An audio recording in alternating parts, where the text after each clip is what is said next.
Hello friends, very good evening to all. आप सभी का मैं स्वागत करती हूँ अपने यूट्यूब चैनल पर। ये टॉपिक ज़ीरो है और ये टॉपिक एलकेजी और यूकेजी क्लास के बच्चों के लिए है।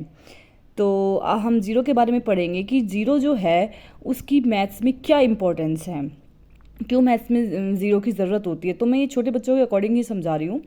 सपोज़ करो बच्चों कि हमारे पास कोई भी चीज़ है।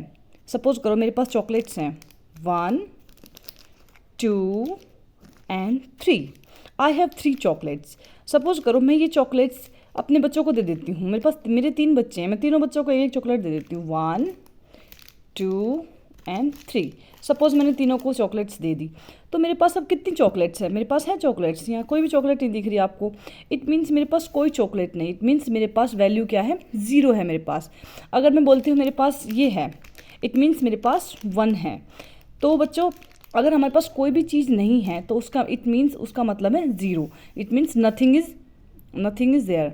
तो इट मीन्स हम शुरू करते हैं यहाँ से ज़ीरो से। So zero means nothing. Zero का मतलब होता है कुछ नहीं, नथिंग। एक एग्जाम्पल के थ्रू भी यहाँ भी समझाया गया है। Reema is having 4 chocolates. ये रीमा है और इसके पास 4 चॉकलेट्स आप देख सकते हो 1, 2, 3 and 4। Reema gave 2 chocolates to शाइन। अभी एक लड़का है शाइन, इसको इसने 2 चॉकलेट्स दे दी और Reema has 2 chocolates with her. अब उसने 2 दे दी तो उसके पास बाकी 2 बच गई 1 एंड 2। बोथ हैंड्स में उसके 1 चॉकलेट्स हैं।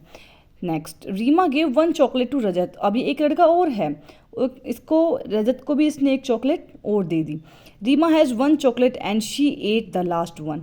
उसके पास अब रिमेनिंग 1 चॉकलेट बची, उसने 2 चॉकलेट तो इसको दे दिए शाइन को, 1 चॉकलेट इसने रजत को दे दिया। इट मीन्स उसके पास 1 चॉकलेट लेफ्ट है। सो 1 चॉकलेट लेफ्ट है। Reema has 1 chocolate and she ate the last 1। और जो लास्ट चॉकलेट बाकी है वो उसने खा ली है। It means Reema has no chocolate. It means zero. It means अब 1 उसने खा ली है और 3 उसने दे दिए। इसका मतलब उसके पास अभी कोई भी चॉकलेट नहीं है। इट मीन्स उसके पास 0 चॉकलेट है। सो ऐसे ही मैंने आपको इन चॉकलेट्स के एग्जाम्पल के थ्रू ही आपको समझाया था कि मेरे पास 3 चॉकलेट हैं और मैंने तीनों चॉकलेट्स बच्चों को दे दी है 1, 2 एंड 3। 3 स्टूडेंट्स है मेरे पास, मैंने 3 स्टूडेंट्स को दे दी। तो इट मीन्स मेरे पास कितनी रिमेन रह गई? मेरे पास 0 रिमेनिंग रह गई।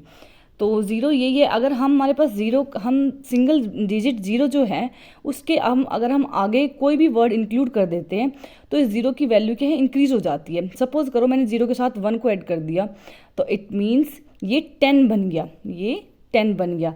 और अगर मेरे पास ज़ीरो है, इस ज़ीरो के आगे मैंने 1 को लगा दिया तो इसका मतलब क्या हुआ? इट मीन्स इस ज़ीरो का तो कोई मतलब नहीं है और जो ये 1 है इसका मतलब हो गया कि ये वैल्यू क्या है? हमारे पास 1 है।